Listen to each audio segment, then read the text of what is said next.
Welcome to the latest update program. The topic of discussion is Lake Victoria Restoration Consultation.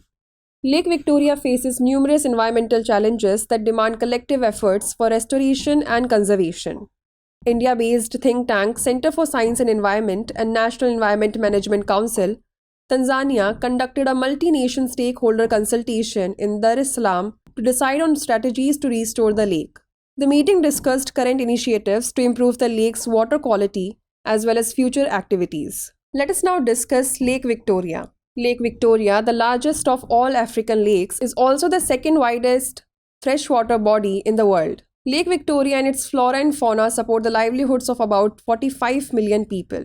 3 countries share the lake's resources for fisheries, freshwater, and transportation.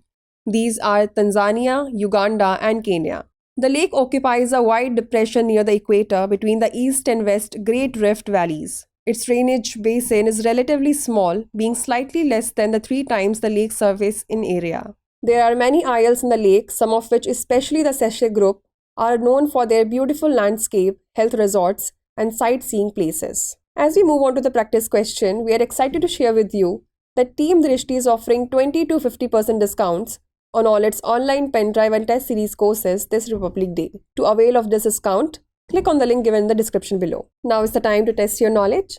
The question is, which organization from India is involved in the restoration efforts for Lake Victoria? Your options are National Environmental Engineering Research Institute, Wildlife Institute of India, Center for Science and Environment, or Indian Institute of Science.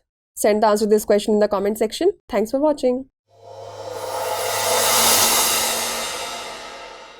For more informative content, like, share and subscribe, and do not forget to press the bell icon to get the notifications.